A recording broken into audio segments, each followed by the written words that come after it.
Oiê! Vamos lá? Seguindo para a última parte dessa bateria de exercícios, a gente começa a falar do tal do Tangram. O Tangram ele é um quadrado em que você consegue repartir ele em várias outras figuras geométricas, né? Que são alguns polígonos, umas coisinhas simples, tá? É um triângulo, um quadrado, ali a gente vê mais o que?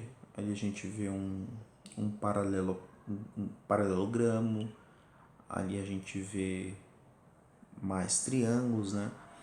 Que são isso aqui que estão aparecendo na tela pra gente. Tá. Em que isso é interessante? Quando a gente começa a fuçar nos exercícios que dá pra gente desenvolver a partir disso, a gente vê por que uma figura é tão... e por que é um tipo de quebra-cabeça tão curioso, tão interessante pra gente. Olha lá. Observe as figuras a seguir. Ali ele fala primeiro passo, segundo passo, terceiro passo. É a maneira como ele vai quebrando esse quadrado inicial em dois triângulos, depois em três triângulos e assim por diante.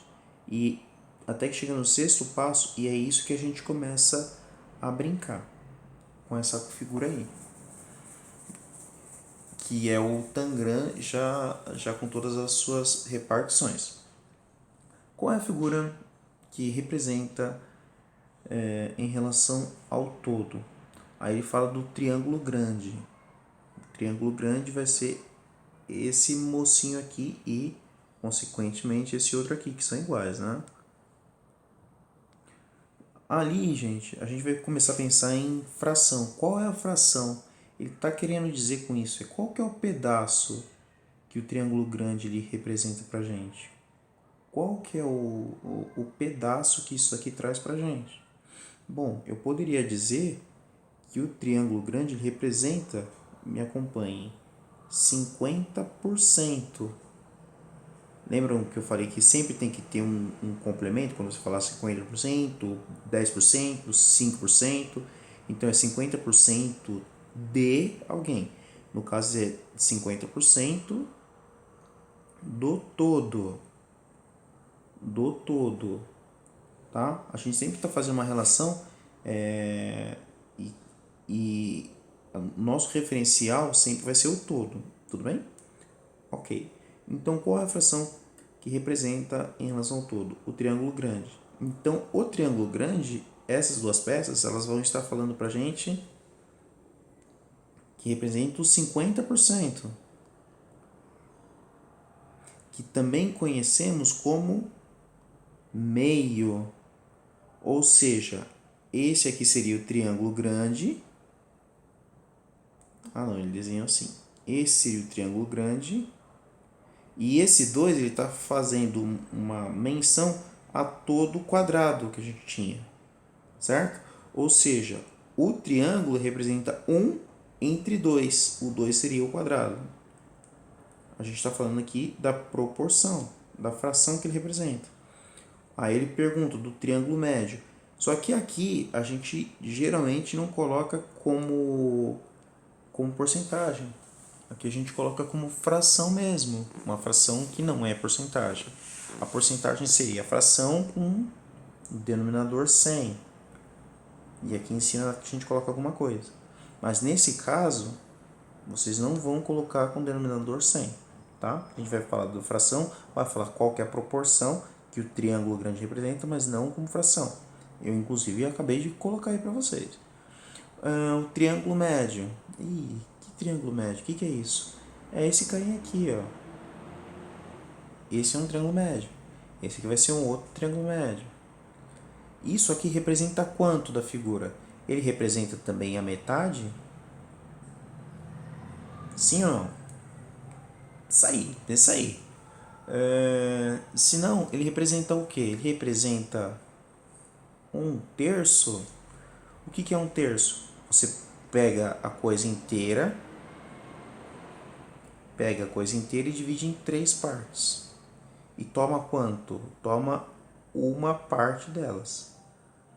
Toma uma dessas partes, que seria 1 entre 3, um terço. Será que representa um terço isso aqui? Vai ter gente que vai dizer que é, mas pense bem se é ou não, tá? Pensem vocês. Se for um terço, todos os pedaços têm que ser iguais. Todos os pedaços são iguais. Olha lá, voltando no exemplo da pizza. Peguei a pizza e dividi ela em 3 partes.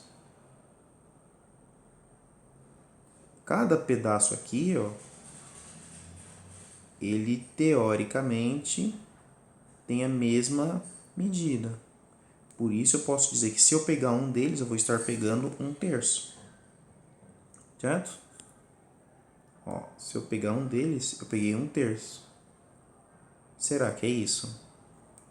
Sei não, pensem vocês. E depois seguindo aqui pro a página 67, a gente tem o que? Observe o tangram a seguir. Aí ele pede para você usar uma régua para verificar as medidas dos lados do quadrado, que formou com as 7 peças, conforme ele está indicando aqui, tá? Portanto, razão é. Escreva a razão entre eles. Olha lá. Use a régua para verificar a medida dos lados do quadrado, que formou as 7 peças do tangram. Escreva a razão entre elas.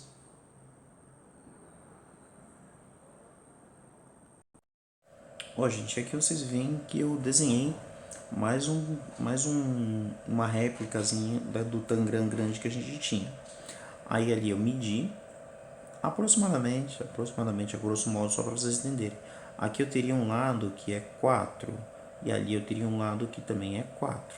E aí eu fiz um pequenininho, um lado que eu coloquei ali sendo 2 e aqui um lado que eu coloquei 2. Aí ele fala lá, usa a régua para verificar as medidas dos lados do quadrado, que formou as 7 peças do tangram. E escreva a razão entre eles. Nesse caso, ele está falando o quê?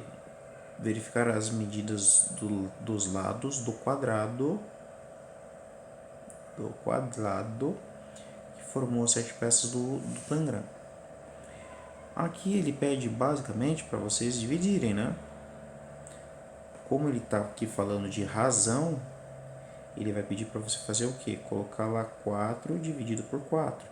Se fosse no meu outro desenho menorzinho, a gente teria o quê? 2 por 2. Isso aqui a gente pode entender assim, 2 dividido por 2, que costuma dar tananã. Todos sabem quanto que dá. Tá? Eles querem que você faça uma pequena reflexão a respeito dessa relação entre os lados. Mas como eu achei isso daqui muito chato, vocês também poderiam pensar aqui, ó, nessa medida. Certo? E aí pensar em relação ao lado maior, vamos dizer, isso não é fato, tá? Que aqui meça 3. Isso daqui não é fato, isso aqui é só para vocês entenderem. Se ele falasse assim, escreva a razão entre o lado menor do triângulo e o lado maior do triângulo, estaria falando do quê? Eu estaria falando de 3 dividido por 4, tá bom? Mas essa questão ele quer que você se concentre basicamente num lado. E depois você diga, a partir disso, o que é razão. Aqui, gente, vocês também podem dar uma pequena pesquisada quanto ao conceito de razão, que vai ser utilizado em muitos lugares, muitas vezes dentro da matemática, tá bom? Espero ter ajudado. Até para vocês.